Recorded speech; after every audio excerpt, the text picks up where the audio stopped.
Good afternoon, everyone. My name is Valerie Jarrett, and I'm a senior advisor to President Barack Obama.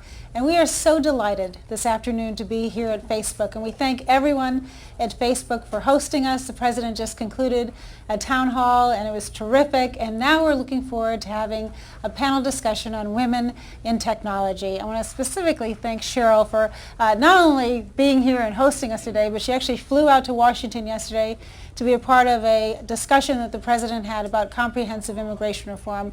And so on the flight back out here, we had a chance to spend some time, and I know what a dynamic leader she is. So thank you on behalf of everyone who's here today for hosting us and creating this wonderful opportunity. Well, thank you for coming. We're very excited. Well, good. Well, good. We're also joined by Jocelyn Goldfein from Facebook. And on the way out, Cheryl told me how unusual it is to have a director of engineering be a woman. And so congratulations to you. And we're all looking forward to insight from you. We are also joined by Teresa Gao-Rosetta, who's an entrepreneur and venture capitalist at Excel Partners, where she focuses on internet and software investment. And since we know how important access to capital is, we're delighted to have you with us. So thank you, Teresa, for coming. She gets a little round of applause. You're backing Facebook, if nothing else. I know, exactly. Smart investment, I would say. Jessica Heron, who we are told is a serial entrepreneur and the CEO and founder of Stella and Dot, as well as WeddingChannel.com, which I understand you started in school. So congratulations, and we're delighted to have you with us. So welcome as well. Thank you. So we are looking forward to having an interesting conversation about how we can get more women into technology. And I'm just going to start out by saying this is a priority of President Obama. You heard, those of you who participated or attended the town hall, you heard him over and over again emphasize how important it is to get girls and women interested in the fields of science, technology, engineering, and math. That's the wave of the future. That's where the innovation is. That's where the terrific paying jobs are. And that's a big challenge for the administration.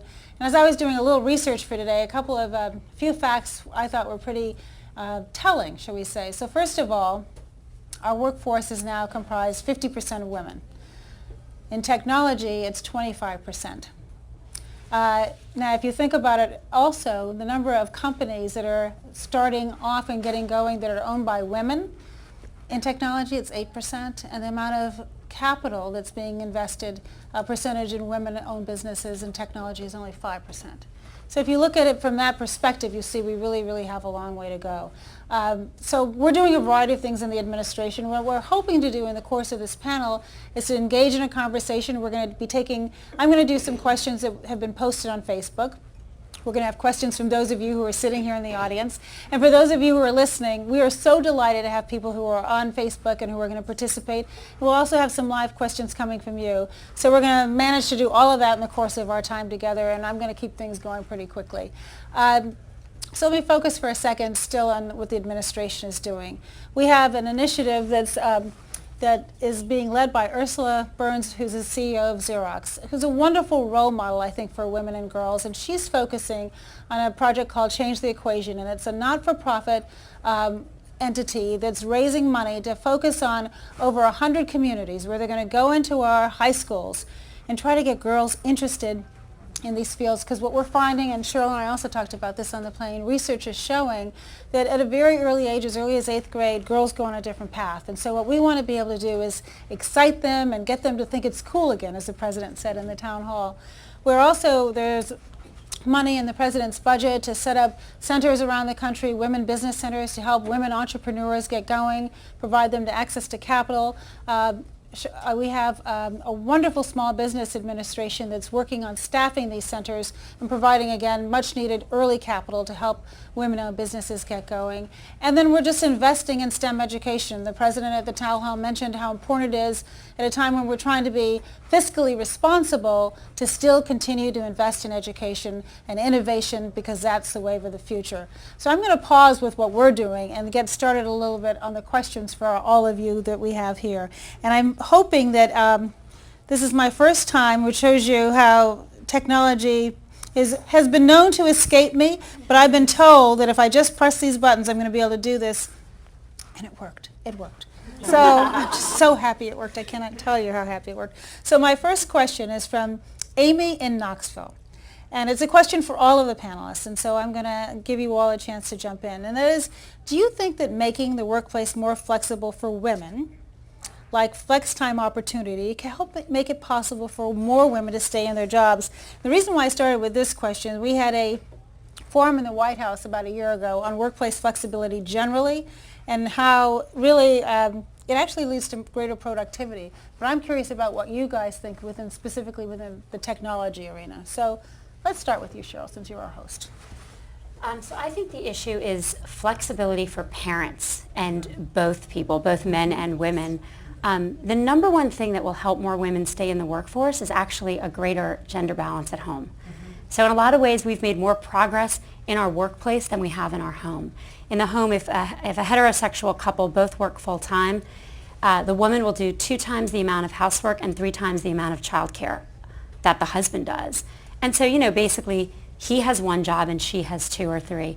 And so I think the answer for all of our companies is to make flex time available for people of both genders, so that people of both genders have the opportunity to contribute fully in the home and at work.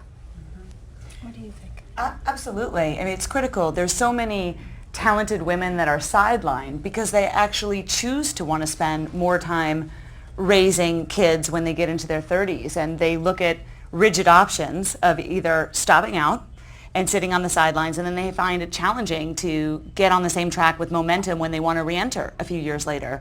But if you could keep them in by being more flexible, because until you get all the way there with gender equality in the home, which is going to be a long road, you still need to acknowledge that women right now today have amazing brains and have a lot to contribute, and if you can be more flexible, which technology is a huge enabler of, then you can keep them and you can bend, and it's worth it to do that as a company. Thank you. Teresa? So I agree with both of those points, and following up on the technology piece, I think one of the things that I've seen Silicon Valley do really well and my startups do really well is use things like technology to make flex time more possible both for men and women. So for example, one of my companies happens to be led by a female CEO. She has a workforce which is incredibly geographically dispersed, probably because 30% of them are PhDs in math, science, and computer science. So they use video conferencing through Skype all the time, and that saves a lot in terms of both travel, where that time can be used more productively. The other thing is, if people need to leave work early because they want to have the flexibility to be at home with their kids, I found that both male and female CEOs, if you're trying to keep a superstar, they will make that decision every time. And the other thing I found is, as you give more, you get more. So you say, great, you want to stay in the workforce, you've had your 3rd child, you can go home early twice a week. You know what, I guarantee you that person is the person who's going to be the first person on email and the last person on email that night. Absolutely. Jocelyn, what do you say? I really strongly agree with what Cheryl said about this being a parent's issue and about having men step up at home being actually the big issue for women staying in the workforce. And I guess what I can add to it is a slight anecdote. At Facebook, we have a policy that's unique in my working experience, which is that both men and women get 4 months of paid parental leave when they have a child, when a child comes into their family. And in at least in my part of the organization, in engineering, the men take it. They actually have better parental leaves a lot of the time than their wives do. And so we routinely work around the fact that a guy is going to be gone on paternity leave for a month or 2 months or more. And I can't imagine what a difference that's making for their wives at home. And I know that's helping at least their wives stay in the workforce. Thank you. Now, if we can keep women in the workforce, and the next challenge is, of course, making sure that they reach leadership levels. And Cheryl, tell us a little bit about how women are doing in technology and leadership roles. Obviously, you're a role model. Jocelyn's a role model. Give us an assessment of the industry from your vantage point. So there's a lot of good news and there's some challenges. The good news is that more women are entering the workforce in large numbers, The bad news is that both in the business world and actually every industry, women are not actually still making it to the top. So women became more than 50% of the college degrees in the United States in 1981. So it's been quite a long time. And we're basically stagnating at like about 15% of the top jobs in every industry. And those numbers have not moved up in the last 8 years. So for a while they were moving up. In technology, women have about 22% of the jobs, but of engineering managers, it's 6%. And so the really big issue is not just getting them into the workforce, but getting them to stay in and get all the way to the top. In technology, we have a funnel problem as well, which is that as a percentage of computer science students, women as a percentage are dropping. The high was hit in something like 1985 or 1987 of 37%. The percentage today of women in computer science is down to 18%. And so, we believe, obviously, in technology, that technology is really important for the future. And a lot of the great leaders, not just of technology companies, but of almost every company, will have to have technical backgrounds. And so doing what we can to get our young girls, because they fall behind really early, interested in math, science, and into technology, we think is not just vital for women, but is really important for economic growth in this country. Absolutely, absolutely. Well, that's actually a perfect segue to my question to Jocelyn. How'd you do it? When did your interest spark, and how did you manage to get where you are? What's your story? I don't think I did anything terribly special, but that seems to be a common thread with a lot of the women engineers I work with. Some patterns I think I've observed. We always had computers in the house. My dad was a computer scientist and was technical, and so that was always around. And frankly, I was pretty geeky from early on. So I read a lot of science fiction and played video games. And I don't think that those things directly led to me being in computer science, but I do think they led me to kind of identify with technology and with these kinds of pursuits. And so those weren't things that turned me off. It wasn't a barrier. And I think very often the biggest barrier to women in computer science is they look in the classroom and it's all guys. Well, I had gone through junior high and high school being the only girl who was at the table for role playing or the only girl at the science fiction convention. And so it wasn't, it just didn't strike me as that different a composition to be, one of few women in CS 107. And I do think that that's, I tried computer science, I liked it, and I kept going. What more is there to say? I don't know. It's a great story. It's a great story. After our panel today, we're going to have another panel on Startup America. I want to take a second just to talk to you about that before I ask the next question. So Startup America is a new initiative that's recently been launched by the president. It's being headed up by Steve Case, the founder of AOL. And the goal is really to see what we can do to help jumpstart young entrepreneurs who want to get going, which is why it's called Startup America, because our thought is if we invest and if we get the private sector to partner with us to invest, provide this important access to capital, then hopefully we can grow spawn, thank you very much, spawn the Facebooks of tomorrow. And so access to capital obviously is very, very important. I wanted to mention that we also have I'll get back to that in a minute. Hold on. Before I do that, I want to ask you the question because obviously, Teresa, this is an area that you focus on. Tell us what the challenges are, what the opportunities are, and what we could all do collectively to open up this access to capital for women.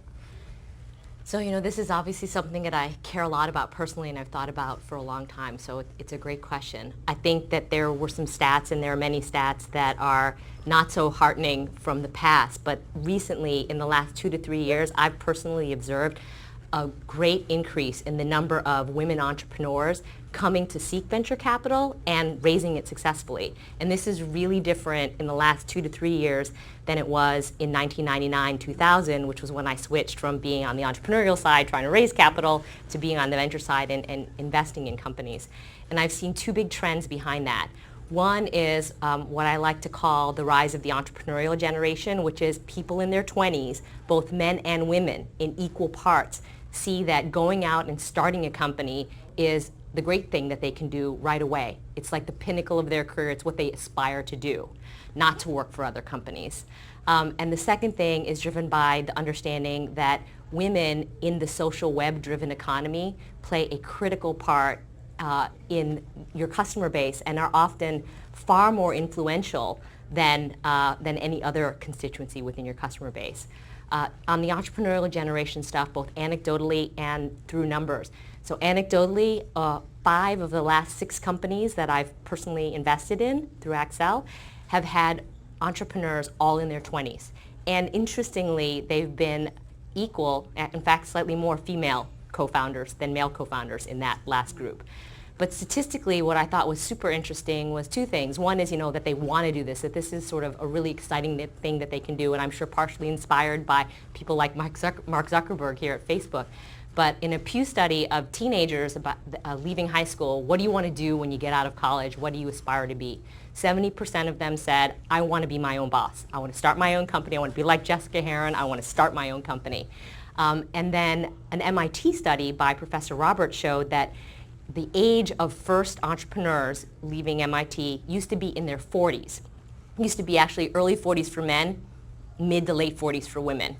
And as recently as the last 5 years, it's dropped down into the 20s for both men and women. But I think the really exciting thing for women is there used to be a gap in the percentage of graduates who wanted to start companies, many more men than women, and that too has closed. It's basically the same. And then just briefly on the impact of women in this new social web economy. So obviously there are both companies that are targeted towards the female consumer, companies like Jessica's and ModCloth and others, where 70-80% of household spend is controlled by women. But there are also most companies that just represent the demographic population of first the US and then the world, like Facebook, where the women are actually far more influential than the men in terms of driving activity and influence. So this was true in 2006 when Accel invested in Facebook, and then Cheryl and her team gave me the data from more recently, and it's still true. 71% of the daily active fans and users on Facebook are women. 62% of all the sharing activity is driven by women. So I think with these stats as being sort of undeniable facts, women have not only an important, but I think a critical and valuable role to play at the founding and executive table of all these tech startups. Thank you. Thank you very much. So, Jessica, let's hear your story, because similar to Mark, you began in college. What got you going? What made you decide that while you were at Stanford that you actually had time to start your own company as well? What's your story? Well, it was a great time, down the street here in '94. It's amazing to think about today that when I was in college, people didn't use email. The internet was something that businesses and consumers were just discovering. So opportunity was everywhere. I actually think at all times, if you're looking properly, opportunity is always everywhere. But when something that fundamental is shifting, every business, every channel, it's like you thought the world was flat and turns out it's round. So there's going to be all kinds of disruptive innovations, and it was such a climate for invention. And I too was raised by an engineering father, always new ideas and new ways of thinking, and had that in my blood, and really was excited to go out and do something different. And at that time, I would say you're right that things have changed. There was very few females walking around talking to venture capitalists and starting businesses, and there's a lot more of that today. But even then, I never felt conscious or aware of my gender. It didn't seem to be an issue. If anything, it was an advantage to stand out and be memorable. But go a little bit further, because I went to Stanford just a few years before you did, 20 to be specific. How did you make time for it? How did you focus on your studies and also focus on your business? Well, that was questionable focus on my studies. And I was in business school at the time, actually, and I dropped out after my first year to get funding from Kleiner Perkins and start and co-found what would become Wedding Channel. And I just at that time had the conviction, as my father said to me, getting into Stanford Business School, that's good, but dropping out, that's a proud moment. Yeah, so I didn't quite do both at the same time.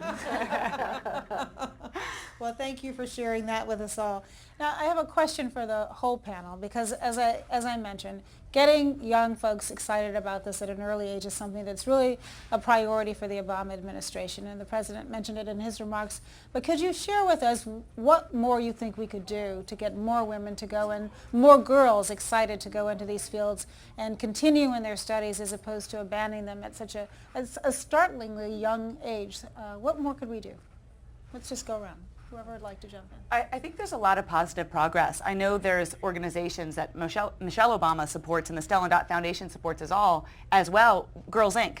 And that focuses on the mission of helping young girls be bold and smart and confident. And it's still an issue. Girls don't think they're good at math, and for no good reason. They still are challenged to go into math and science and have the confidence. And we're still raising girls to be polite and boys to be aggressive. And I think coming out with that message, just like with math and science, that being smart is cool and feminine and pursuing math and science, and that doing the things that it takes to be a successful entrepreneur, which is about being tenacious and aggressive, is something that women should and can do. And we have to celebrate that and support organizations and get involved and spread that message. That's great. Cheryl? Yeah, I think that's really important. I also think what the White House, what President Obama is doing on strengthening math and science education overall is really important. You know, we obviously need a broader funnel. Starting off with a stronger math and science curriculum everywhere is really important. I know that's been focal for you in the White House. There's also really focusing on, you know, the problems with stereotyping. So there's been a bunch of recent work that shows that if right before you take a math test, girls are asked to check their gender, just check the box, are you male or female? They do worse on the test than a control group which doesn't mention gender. That means that gender is reinforcing I'm not good at math and science. Someone told me the other day that the first Barbie, the first talking Barbie, the first sentence she said was, I don't like math. Math is hard, let's go shopping. Is that what it was? You remember wow. that pretty clearly. huh? That's worse. Yeah. That's worse than I don't like math. But the question is, you know, can we tell our daughters from the beginning, you're good at this. You are good at this, because there are studies in schools where girls are bolstered as much as boys and they're told they're good, and they do very, very well. And so how do we, you know, on purpose, very methodically build up the confidence our girls have that they're good at this? And reinforce it. Did you want to? Well, I think it's not even, it's also setting the expectation. I'm raising 2 daughters, and my husband and I talk about, you know, we don't expect our daughters to be Euclid, but at the same time, we have high expectations on you absolutely can do this if you work hard. So it's not about whether or not you have a natural aptitude for math or sciences, is that this is what it takes to be knowledgeable and a productive citizen and continue, and that you must master this. And it's not okay to think that math isn't as important as reading and you have to pursue it.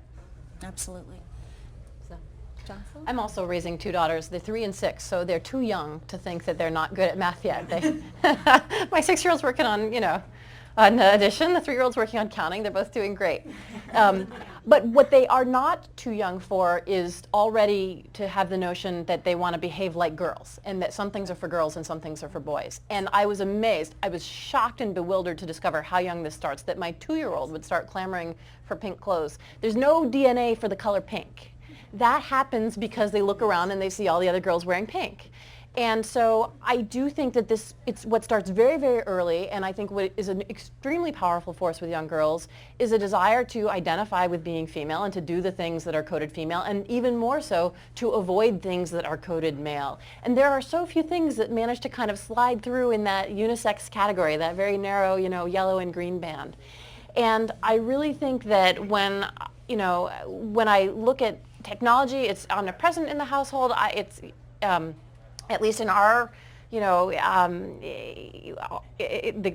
in our communities, we have iPads and iPhones everywhere. Our kids, girls and boys, are using technology at an ever younger age. I don't think, you know, for many of us, we are fortunate enough that our daughters don't have a problem with access. But even our daughters are exposed, I think, continually to these stereotypes, and I don't think that that's getting a lot better. If I look at just the TV that my kids watch and the programming for girls and for boys, which is so separate. And, you know, even today, sort of even the sciencey and mathy ones, it's, you know, 4 boys and the token girl character. And we can do so much better than this. We can do so much better than this. And I do think actually that media has enormous power to shape what girls think is possible for themselves. And that's why today allows us to go around the conventional media and talk directly, which is why another reason we're so grateful to be here. Therese? So I want to first give a shout out to the importance of role models, and then I'm going to end with a story just re-emphasizing confidence, and a rather unfortunate story with my 8-year-old daughter. But on the role models, which, you know, I think you heard both from Jocelyn and from Jessica, how important that was for them to be excited and want to feel like, you know, they can be in technology, they can do whatever they want. I'm in the business side now, but I actually am an engineering major from undergrad, and when we were the side of women engineers, we're trying to look at why was the dropout rate 2x for women versus the men in our cohort. And interestingly, not surprising to me, but interestingly we looked at it and we said, well, how did their grades fare for the women who dropped out versus the men who dropped out? Turns out the women who dropped out actually had higher grades than the men who dropped out of engineering. So it wasn't that. It was actually very much this issue of role models and not understanding what it was they were going to be able to do, the cool things that they could create when you're stuck there in your core class learning about inorganic chemistry and electromagnetic field theory. Like, why am I doing this?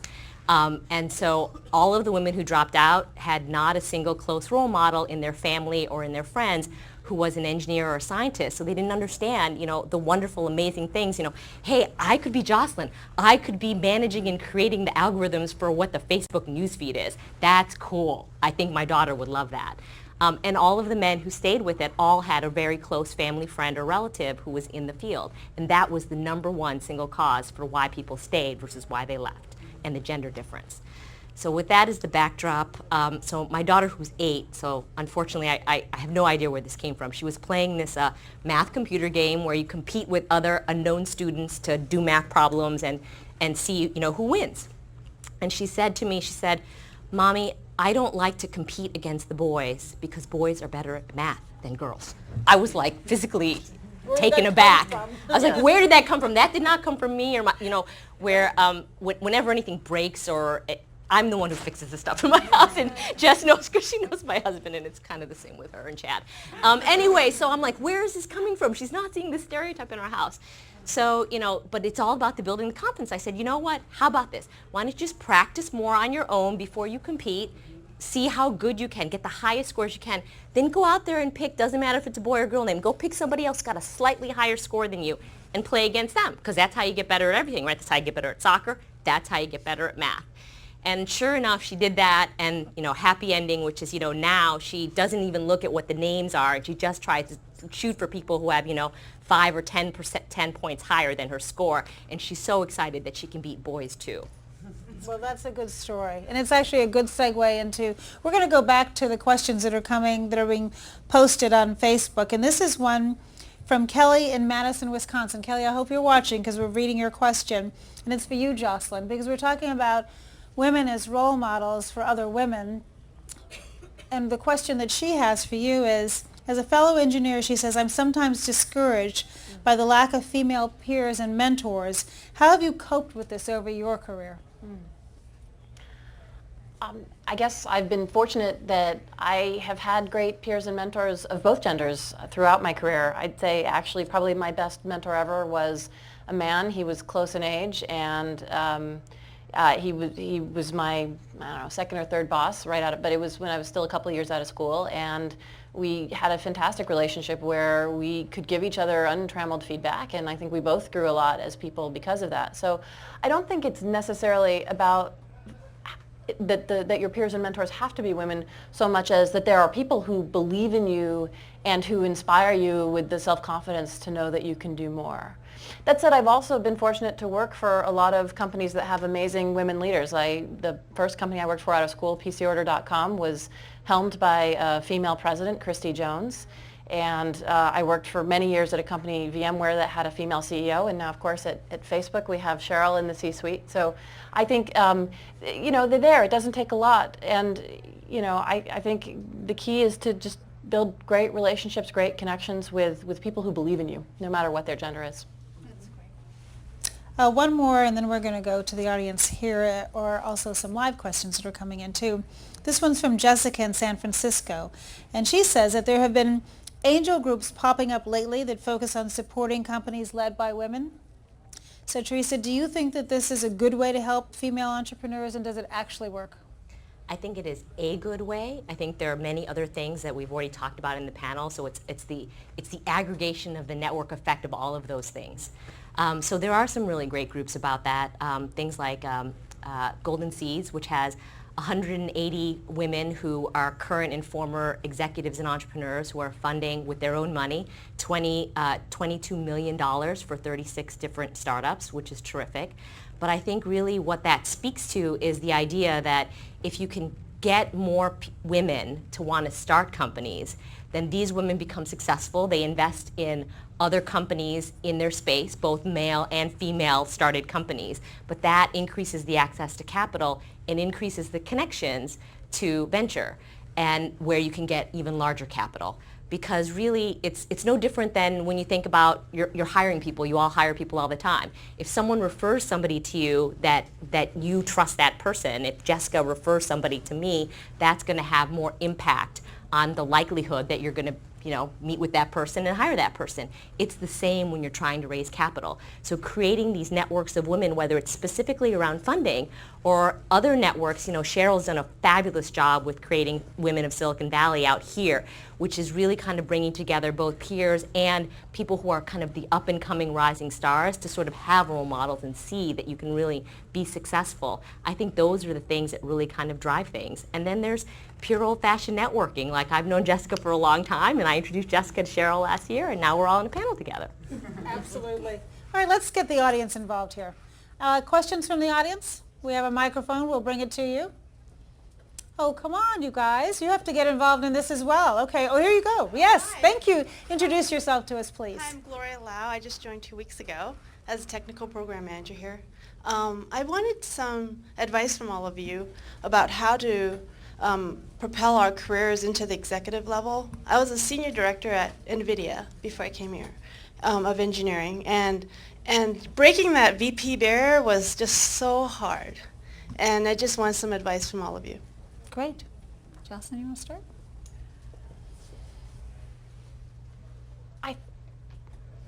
I really don't know what to tell you. I was promoted to vice president while I was gone on maternity leave at VMware.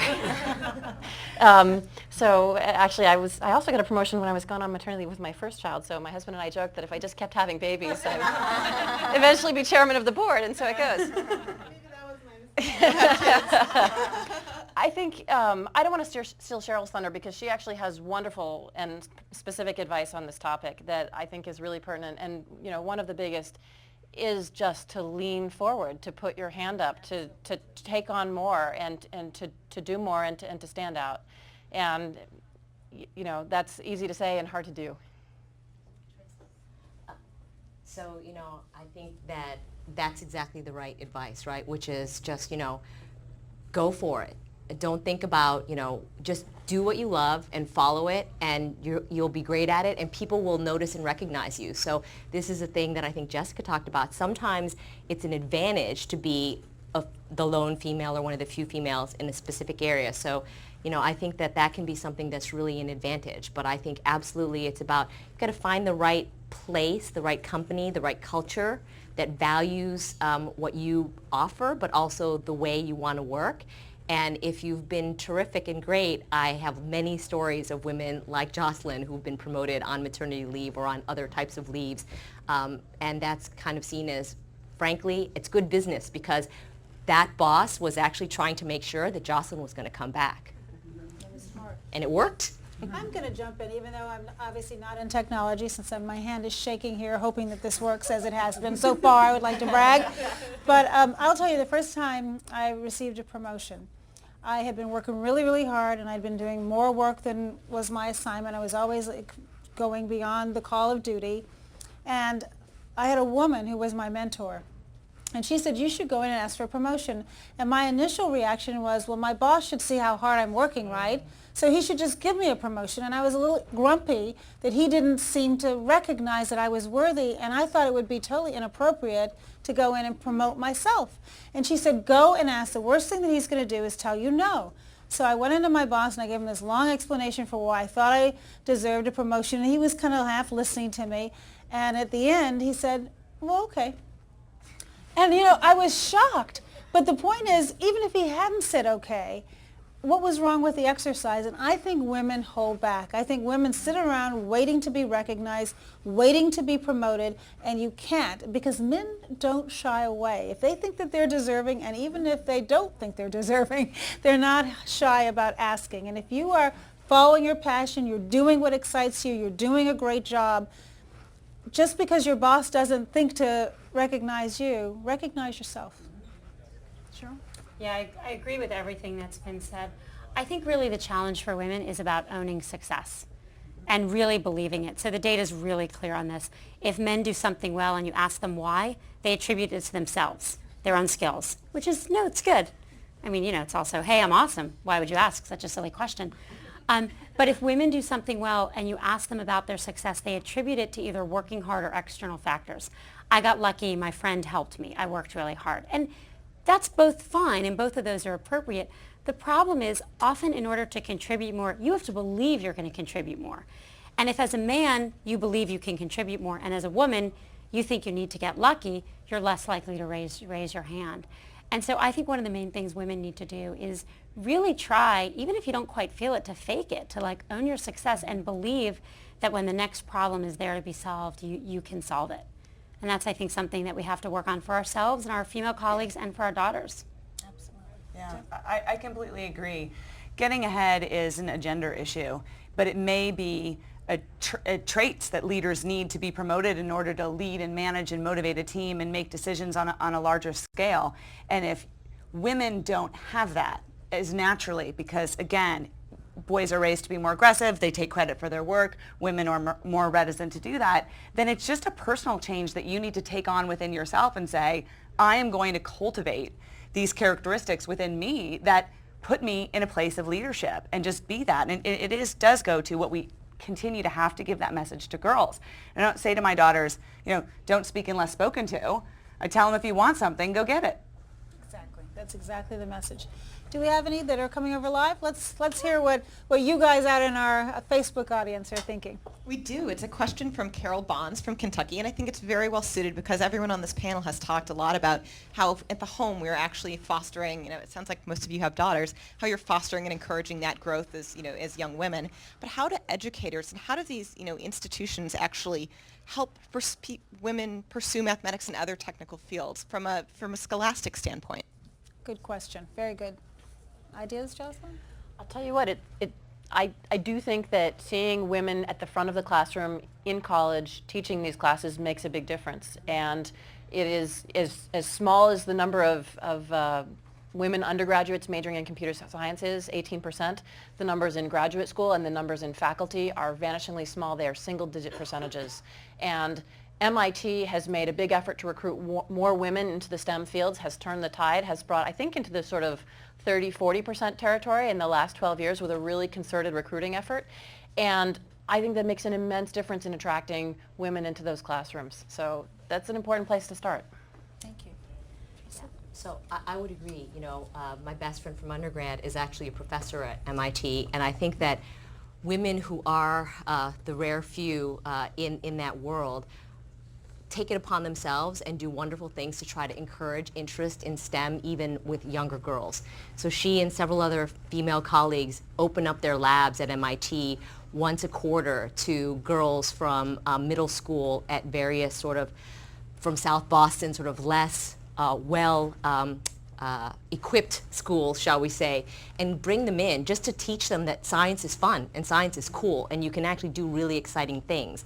And this is why math and science matters. And it's really amazing to see the difference in these girls' eyes about, why this is exciting and something that I want to do, because I would love to do that someday. That's cool.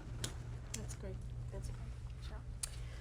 I think one thing to add is access to computers is really important. I have a 3-year-old daughter, and if you had told me this a couple of years ago, I never would have believed it, but I let her play video games, like Angry Birds.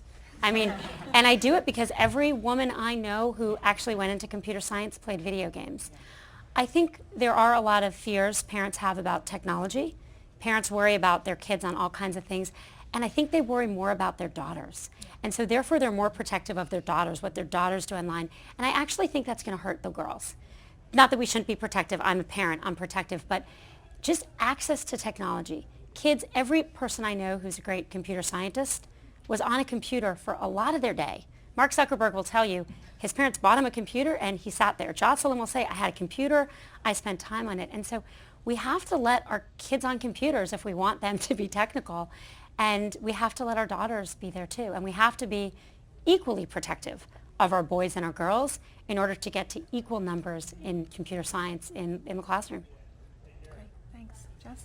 I think one of the things from a university perspective in our education system is really integrating industry and having people come back. You talked a lot about people can get excited about something not when it's so esoteric and theoretical, but when you can see a practical application that seems like a very cool contribution to make to the world, or something that you really want to do. And so, I mean, I remember my studies in economics at Stanford, incredibly theoretical.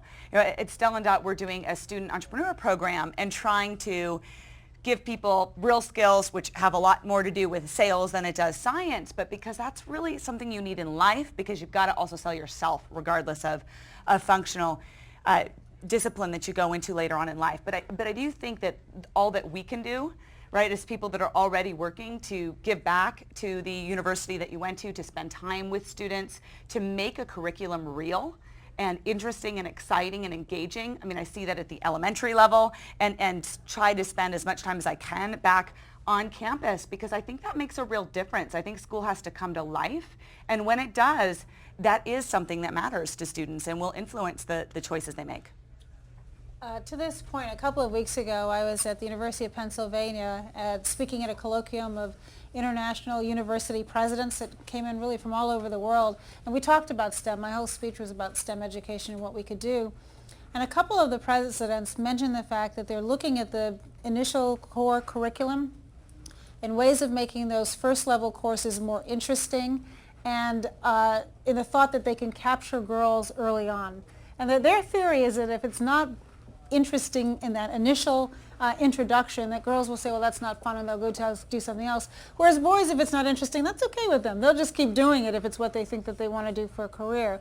And they're also looking at broadening the kinds of dual degrees that are offered, so that you don't just simply have to focus only on engineering. You could couple that with art sciences or whatever, and that tends to bring more girls into it as well. So I raise it just to say that a lot of our university presidents are focused on this issue as well. And if we have suggestions, we should go back to the schools that we graduated from, where we have a relationship, and encourage them and get involved in those schools. And I'd go back again to change the equation, where we have over 100 companies that are working with Ursula Burns at Xerox that are focusing on these communities. All of you could select a school or a community too. And if you go into the school and you talk to them about Facebook or any of your other companies that are represented here today, it does bring it to life, and it makes a difference. One passing interaction with somebody with whom you can identify can change a person's career. Let's go back to our room that's here. Any questions from our audience here? We actually have one more right Okay, before great. the Startup America panel to come. If you want to come over Oh, here. are you beginning to segue Yeah, us to a this close? is my very, Okay. very smooth segue. That this That is was very probably the last good. question, but I'm going to just pass over the mic.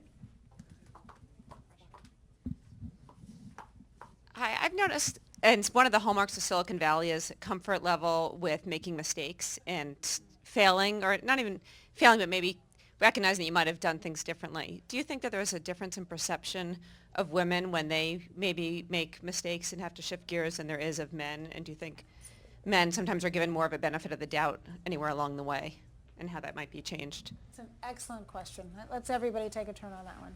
Jessica? It goes back to that certain traits in men are viewed as more desirable. And let's face it, we still live in a society where it's far more acceptable for a woman to take time off, and she can be a success being a wife and a mother. But a man has to have a career, right? He is put up from the beginning to be aggressive, to take risks, to go out there and do things. This is a long choice and path that they're going to follow. And I still think that, you know, for women, they are more hesitant to do things that may be perceived as mistakes. They're more bashful. There is just more of a hesitancy there, and that's what women have to overcome, because they have to view the only form of failure is simply not trying, right? Trying is success. You just keep doing it long enough, and eventually something works out. That's what all entrepreneurship looks like, right? There's no, you just start from scratch and presto, it's magic. And men are just sort of view it as the long haul, and women can stop out a little bit easier. So I think that that's something that contributes to that. I think our companies, our institutions can do a really important job here. That, you know, company culture, I think, falls very carefully along these lines. And I think what's great about Silicon Valley, and I think is something we work really hard at Facebook, is making it okay to fail. We have all these posters on our walls which reinforce this. They say, you know, done is better than perfect, or move fast and break things, or what would you do if you weren't afraid? And so I think if you take men or women and put them in the right environment, you can make it safe to fail. The best thing I ever saw in this is a woman named Kim Scott. I worked with her at Google. She had a team of about 100 people, and she had this big monkey she called Oops the Monkey. And every week, she had a team-wide meeting, 100 people, and people would stand up and say the biggest mistake they made that week, and whoever had the best one got Whoops the Monkey on their desk for the week. And so she took something where, rather than hiding your mistakes, she set up a culture where people were stepping up and, not just sharing their mistakes, but really applauding each other for being, big enough to try.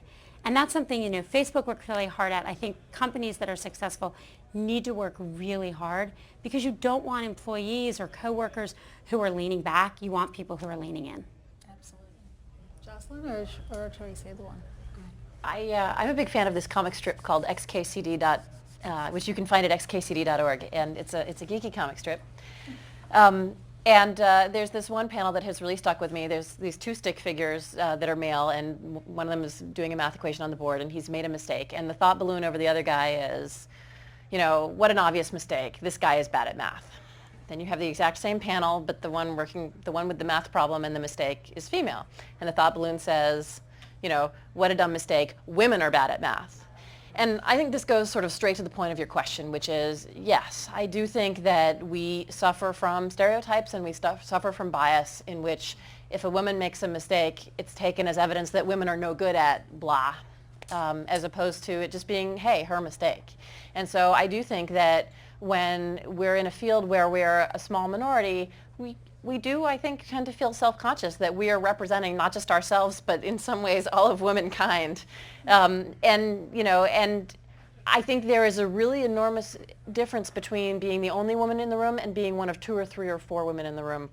I think even something as small as that just can make a big swing in who you're representing and who you can be, and how you're perceived.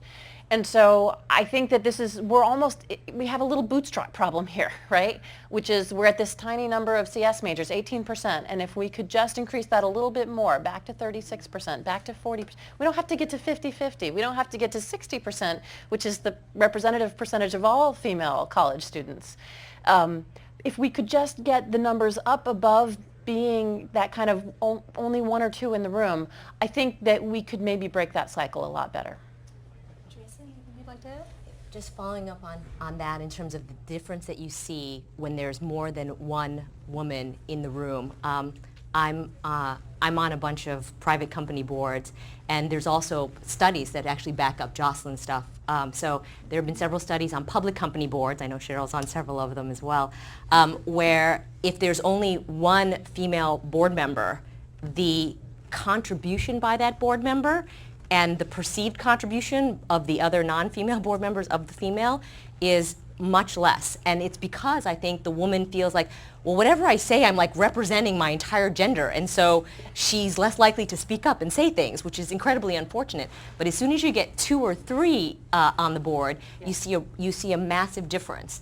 And it is getting a lot better, but the way I see it is the best way to get that to be better is to have more women founders and more women executives like the people on this room, because I wish I could say that it was getting dramatically better in the finance investing side. We're getting a little bit better, but our rate of progress is slightly worse than in computer science and engineering, because I was just in a board meeting the other day. There were 16 people in that room. 16. I was the only female in that room. Fortunately, I have been trained by my male partners to not be so quiet, so I had no problem with contributing, but it took me many years to get to that point. Really did. And I would say to you, I've been in the private sector, I've been in the public sector, I've been on corporate boards, I've been the only woman in the room. I think it is really, it's your life. Choose carefully where you spend it. Pick companies that share your values and your priorities and accept your lifestyle and what makes you whole, and make sure that you are whole, and be resilient. And the best way to be resilient is have a sense of humor. I mean, you've got to be able to laugh at yourself. And me shaking with this iPod, it makes it a little easier if you're willing to make fun of yourself. And if you fail, just get back up and try again. And that's really the race is not to the swift, is you've got to just keep at it. But pick where you go and self-select because you've got a lot of great choices. And I thank you all for coming today. Those of you who are on Facebook, online, thank you for sharing some time with us. We hope that you found this to be helpful. I want to thank the entire panel and, of course, Cheryl, for making your home our home and allowing us to spend this really very important time with you on a topic that we all cared so much about. Thanks a lot. Thank you.